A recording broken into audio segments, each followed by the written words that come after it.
Basically, I understand it, Random Stats Guy. You got your harpoon gun in your back cupboard. I know that, but let me show you something, right? I've taken me a couple of days to make up a special tin for the dolphin meat that you and I are going to capture this weekend on our good fishing trip. I've even got the friggin' dolphin logo on top of it. Sam's special tin. I got me dolphin net catcher. Let's go on a friggin' good hunting fishing trip this Easter weekend. What do you say, Rando? Mate, sounds good. Let's do it. Let's rock and roll. Thank you.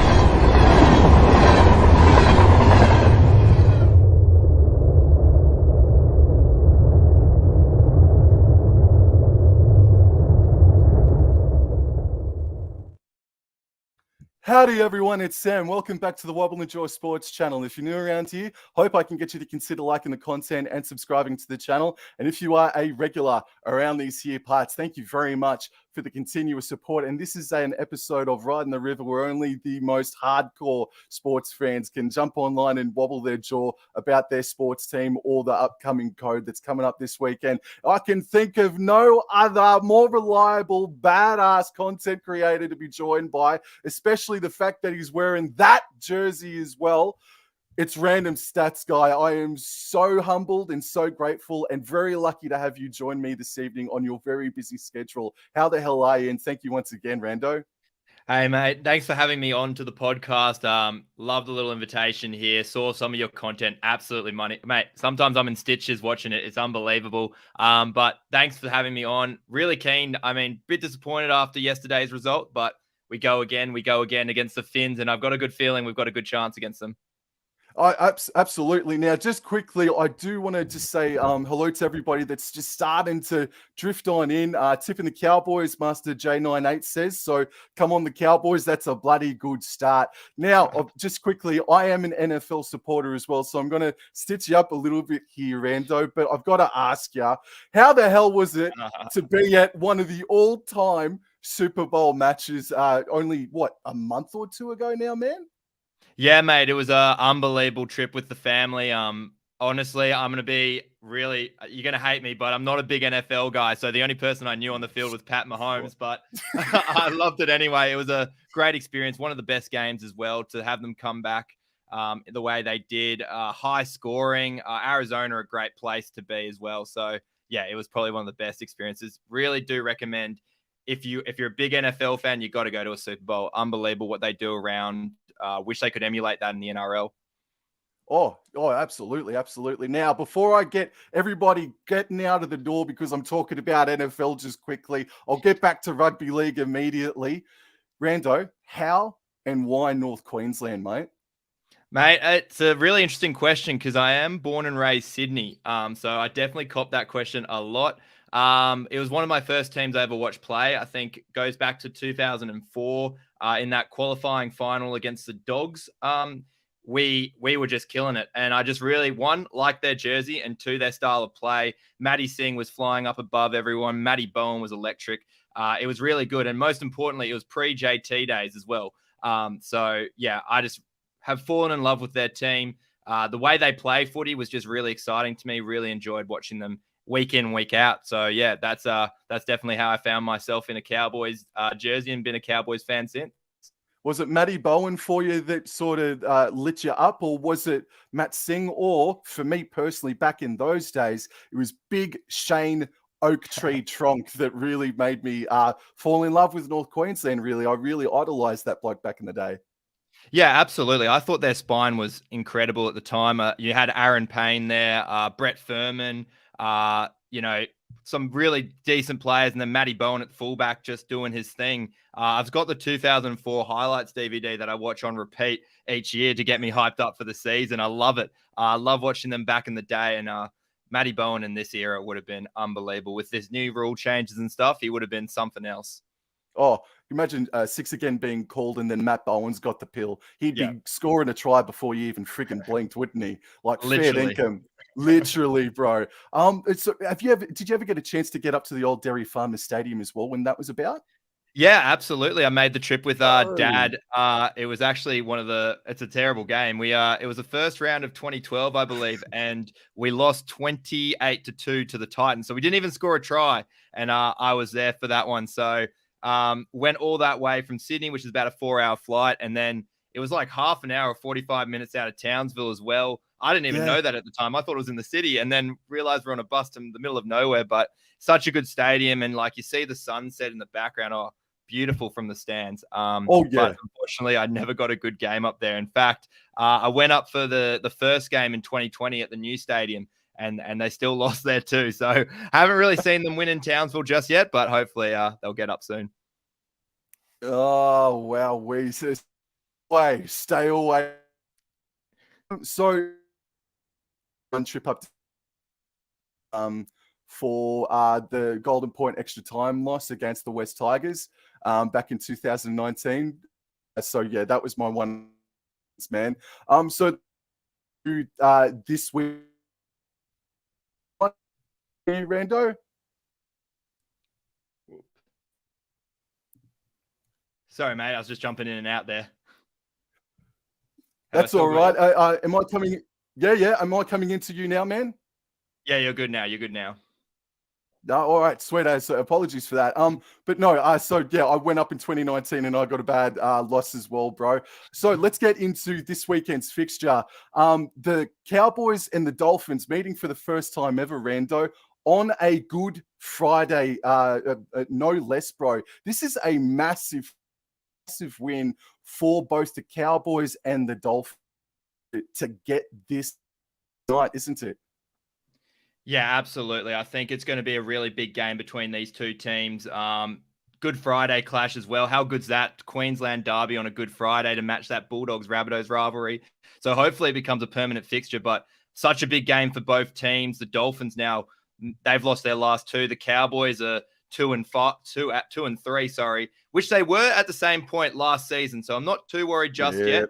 Scotty Drinkwater comes back. So we've got some, and Ruben Cotter as well. So we've got some players coming back. So not to fear just yet, I don't think.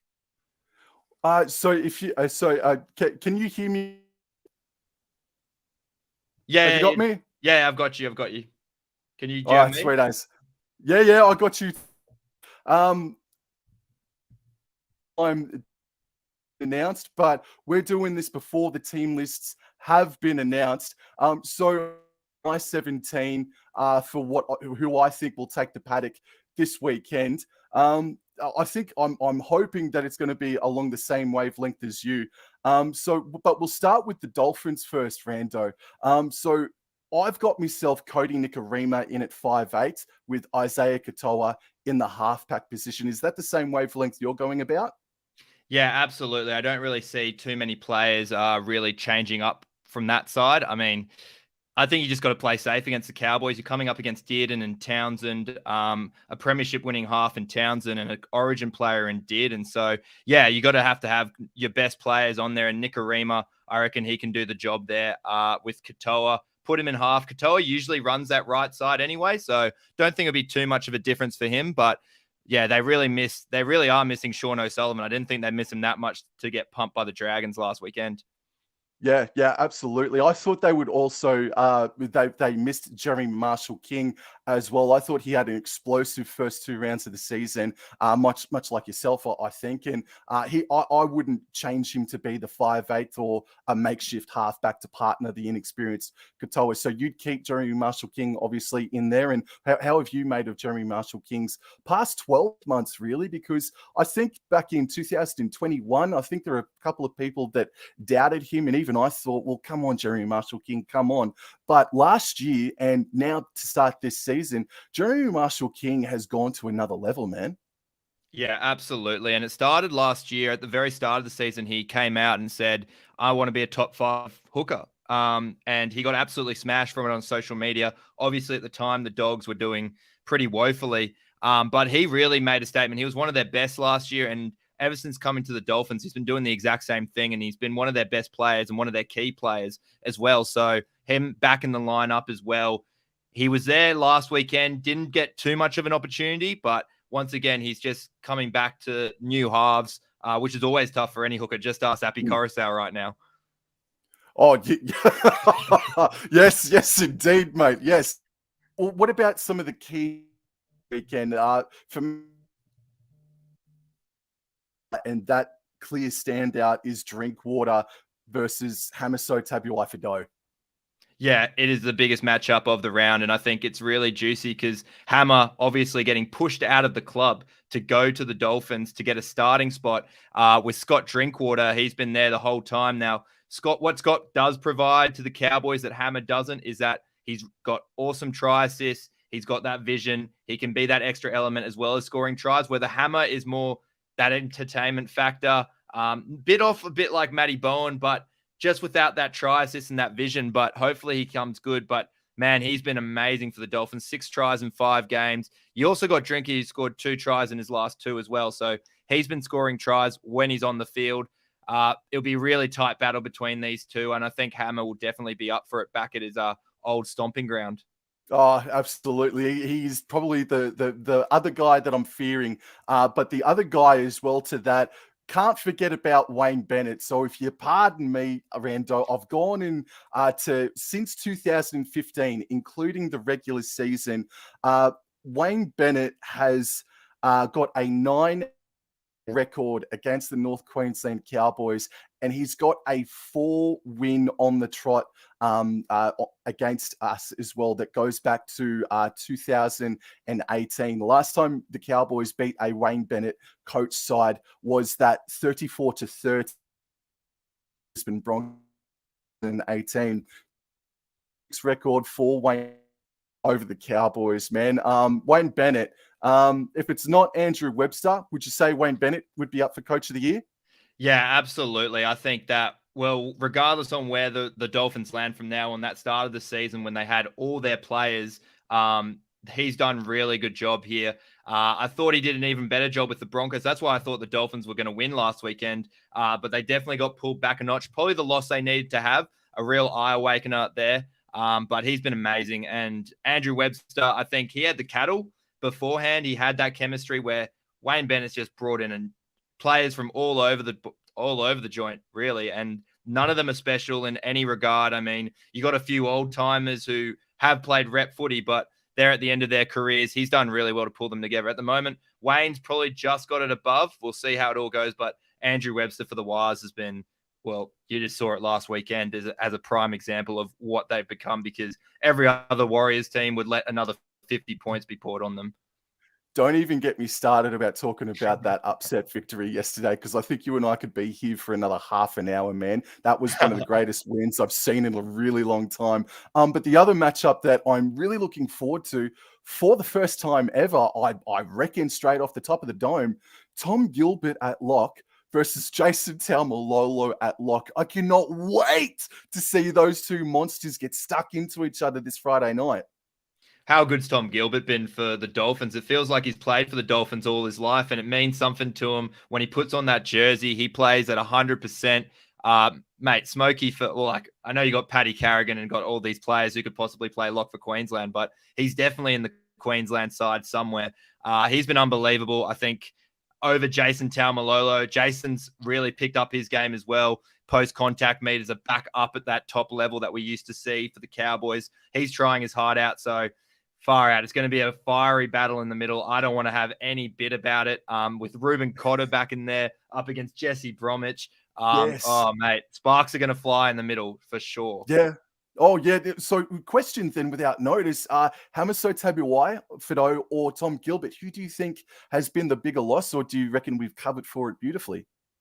Well, I think we've, I don't even know, to be honest. I think I haven't seen Tom Gilbert play the way he has played for the Dolphins in the last 5 games than he did for the Cowboys. That passion that I haven't really seen too much over the Cowboys. Obviously, he did play 100%, but he's just taking it to another level. He's making it personal each week. I think Tom Gilbert could be the X factor there. Hammer doing probably about the same stuff he was doing with the Cowboys. So I'm more worried about Tom Gilbert here because He's been doing that against clubs he has no history with. Now he's got the Cowboys. God knows what performance he's going to put in. It's going to be a great performance from him. I'm expecting a big game. You just put the fear of God into me, mate. Thank you very much. Thank you very much. But what I also think is really interesting. We're lacking a little bit. Not even a little bit in your opinion, maybe, but our second row depth. Look, I'm predicting that it's going to be Hess and Mitchell Dunn this weekend. I know that Dunn started in the front row last night against the Doggies, but I think Dunn will be put back into partner Hess and Bromwich, Lemuelu, and Connolly side, mate. What do you reckon about that second row battle? Yeah, it's definitely going to be a big one. Mitch Dunn and Connolly Lemuelu, both sort of the same fringe players at the Cowboys. Mitch Dunn, well, he's done amazingly recovering back from that ACL injury. Yeah. Great to see him start playing full minutes of footy. I reckon he's got that X factor as well, being a bit of a half in his 20s years as well. So he's got that little pass on the back of them that could have that attacking edge over Lemuelu. But oh geez, it's going to be tight. I mean, you said it best. Without Nanai there, and with Luluai on Leilua, not Luluai. Who am I talking about? Leilua also out. Geez, there's a big hole for the Cowboys at the moment in those second row positions. Cohen Hess going back to second row after a couple of years in the middle. He's been all right. He's been pretty solid, but yeah, they're going to miss him, to be honest. And Jeremiah Nanai, I mean, his start to the season has been questionable. He's only averaged around 3-4 carries a game, and he's missed about 6 tackles a game as well. So he hasn't been at 100%, and that's been really letting the Cowboys down. He had a good one in his last hit out. Unfortunately, he got suspended off the back of it. But yeah, it's going to be really interesting to see how the Cowboys go. I thought Helium Lukey was playing some really good footy too. So yeah, be interesting to see. Yeah, and that's probably something I probably should have mentioned a minute or so ago to everybody that may not know, that Jordan McLean and Hylam Lukey both picked up hamstring injuries. So our forward pack is definitely decimated at this stage of the game. And just on Luciano Leilua as well, he's predicted to come back middle of May, thereabouts. And boy, howdy, don't we freaking need him about now. But just going now into the center pairing, and thank you for keeping up with me, mate. I know I'm going a bit up and down, but we've got the center battle now as well. There's been talks about pushing Valentine Holmes back to fullback for Tom Chester, and obviously that's not going to happen. But I personally am happy that Tom Chester got those minutes in at fullback, because Valentine Holmes, even though he's made an error or two in each game since Drinkwater has been gone, he's made some big time plays, Valentine Holmes, man, and has continued on that 2022 form, in my opinion. How do you reckon Valentine Holmes has gone this year, man? Yeah, absolutely. I think he obviously still a step back from 2022, but he's one of the informed centers, probably one of the first picked if you're going for an Australian Queensland team as well. I mean, for every bad that he does something really amazing. So I do think the good outweighs the bad at the moment. I think he's having a pretty good season, not as good as 2022, as you mentioned, but he's still learning that center role. He's obviously a born winger. He wanted to be a fullback as well, but I think he's doing pretty well at center defensively, at least. So yeah, they're mainly coming down that right edge of ours, like that Felty, Shibasaki times Hiku side. That's the side usually letting us down. So defensively on the left side there with Taulungi, and then to this weekend with Brendan Elliott, he has been pretty solid at center. So I think he's been good defensively. Attack just needs to get that error or two out of his game, and he'll be fine. And you beat me to the punch there too, man, because I was going to mention about our right edge defense as well. I think you said it the other week too, and I reckon maybe that average went up a little bit since last night as well. That right edge defense, I reckon just off the dome, bro, is about, I think we're leaking most of our tries at 65%. Thereabouts, maybe, man. But they were so good defensively this time last year. So just after the first 5 rounds of 2022, we leaked 77 points inside the first 5 rounds. We've leaked 99 in the first 5 rounds as well. So it is 3 more tries more, unfortunately. Look, I still felt really get one over Jack Bostock and Ewan Aitken, along with Petty Hiku, because that's who they're lining up against. And just quickly, if you saw Jack Bostock's debut this past weekend, gee whiz, Jack Bostock showed how tough he would be, man. I thought Bostock had an absolute target on him, and gee whiz, he just kept on coming for more, didn't he? Yeah, absolutely. A real gun that the Dolphins have. There are a few players in their system that you just don't sleep on at all. He is one of them. Going back to the Cowboys right edge, the good thing is that the Dolphins are more right edge attack focused. Jermaine Asako, he scored 5 tries in 5 games for the Dolphins. So I do see them coming more down that right side, which might be good for us compared to the left side, especially when you chuck in Nicarima coming on that left side as well. Basically a new left side for the Dolphins. So be really interesting to see how they go and how they adjust, whether they start swinging it back to the left a bit more, having a crack down there and really catching out Felty, who has been vulnerable this season defensively, like we saw with that final second try on the weekend, him just jamming in when probably could have just held his wing. But yeah, we'll see how that goes. But as you mentioned, we only conceded the left winger last year had about a 45% strike rate against us. This year, it's 100%. So it's definitely doubled and more. So we'll see how we go. Oh, strike me pink. And so just last question on the team list. The interchange bench. I'd love to hear your opinion on this.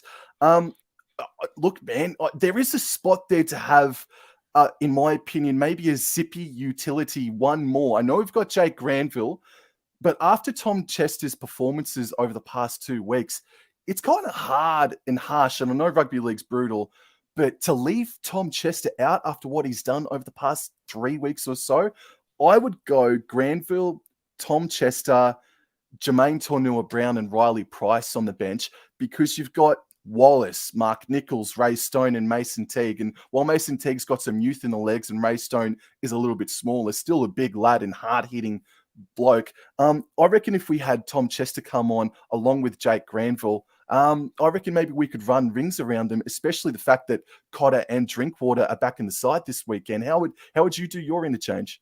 I'd actually blood a debutant this weekend, to be honest, because as you mentioned, Jordan McLean not 100%, so we might have to get Tanua Brown to fill in that front row spot potentially. I don't mind Taniela Sadrugu. I thought he had a great Rugby League World Cup, the Fijian man. I thought he was unbelievable. I love what Tom Chester did, but what can Tom Chester provide off the bench? Comes to me as a bit of a Blake Taff where, yeah, he's zippy, but can he win you the big moments? You need someone off the back of that. I think Sadrugo, big body. You need a big body against like the likes of Tom Gilbert, Jesse Bromwich and stuff like that. You need to bash the door down a bit.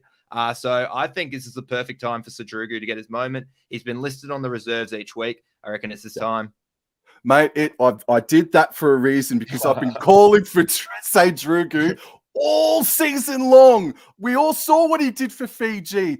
Why has he not been in the side any sooner? So I really hope you're right, man. And I'm so bloody happy you bloody agree with me on that point as well. But again, it's so harsh to have Tom Chester out. But then again, Blake Taff was a great point as well to bring up as well, though. And he's got many years ahead of him, does Tom Chester indeed. And just going on to, the interchange bench for the Dolphins, Jared Wallace, man. Look, he had a bit of a bugger of a time at the Gold Coast Titans over the past 18 months. But I think Jared Wallace has come back into his own as well. Maybe not origin form, maybe, but he's done some really, really good things for him. And Ray Stone, I think he's still maybe a week or two away from hitting good full form. He's been good defensively, but he's coming back from that ACL injury, and I think he has really needed that first month of footy to knock off the cobwebs, man. So just Ray Stone and Jared Wallace, please, bro. Mate, Jared Wallace, mate, the Wayne Bennett factor right there on how he can just take a player who was literally not wanted at the Gold Coast Titans, basically. Bit like Jai Arrow as well, who fell out of favor at the Titans, wasn't playing his best footy, went to South Sydney. Wayne Bennett turned him back into an origin player. He's basically doing the same thing with Jared Wallace at the moment. He's loving his footy.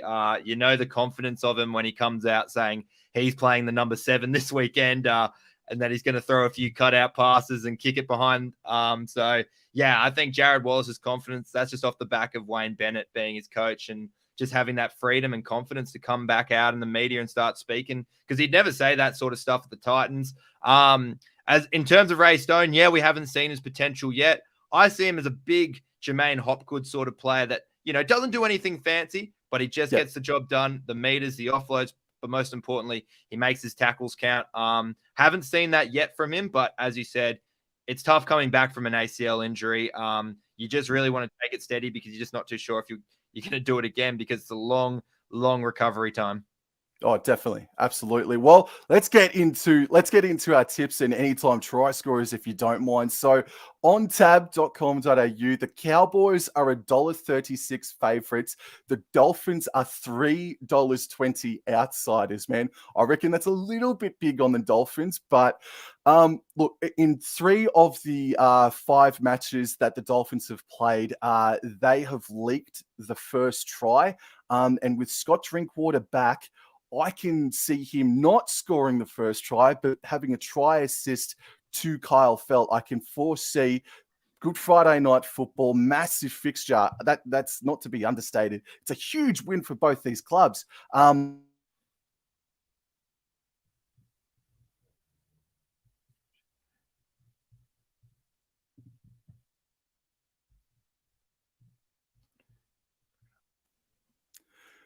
Are you there, Rando? Sorry, mate. I dropped out again. My bad.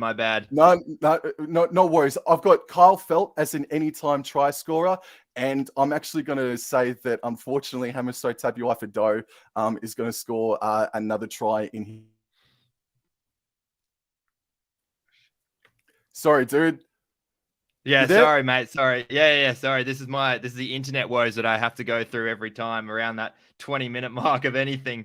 Yeah, I am here. I still am here. I am. Yeah, no. Hamiso Tabuai-Fidow and Kyle Felt, my anytime try scorer. Love that. I mean, you can't go past Hammer. Every time I keep thinking that Hammer won't score, he just goes on and bloody scores. He's done it every week. He'll be definitely really dangerous, particularly down, as I mentioned, the right edge. You just got to watch out for him. He's going to be slippery. He's going to be trying to get around a few of our players there, especially with Mitch Dunn coming into that right second row. I think that left side could potentially have some fallback there. For me, there's so many you can look at here for the Cowboys. Personally, I reckon that we could be seeing a left side raid here with Scott Drinkwater back. He does love coming down that left-hand side. So I'm going to take an underdog one. I'm going to take Val Holmes. We've just been talking about him. I got to give back to Val Holmes. So he's going to be one of my try scorers tonight on Friday night.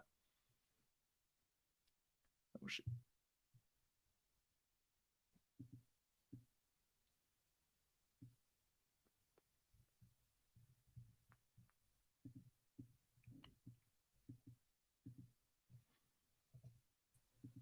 Alrighty. If you guys can hear me, I think the Dodo Bird, we've got the snipers out on us tonight with a couple minutes remaining, Rando. So we're going to leave it there. Come on the Cowboys. And we're going to come on the Cowboys. We're going to leave that there, ladies and gentlemen, because the Dodo Bird is out in force. So Random Stats Guy, or the links to his social media platforms are in the description box below. Random Stats Guy, I've actually really enjoyed talking rugby league with you this evening, man. I've really enjoyed it. Thank you very much for your time, and I hope we can do this again under with a better freaking connection. But thank you very much, man. Hey, mate, thank you so much. So sorry about my internet. Blame Optus. You can just send all your complaints to them. Absolutely, dude. Have a very nice weekend. Happy Easter to you and your family, to you, Rando, and to everybody that's watching as well. Thank you very much, guys, and enjoy the footy. Come on, the Cowboys. Adios, everybody. Thank you.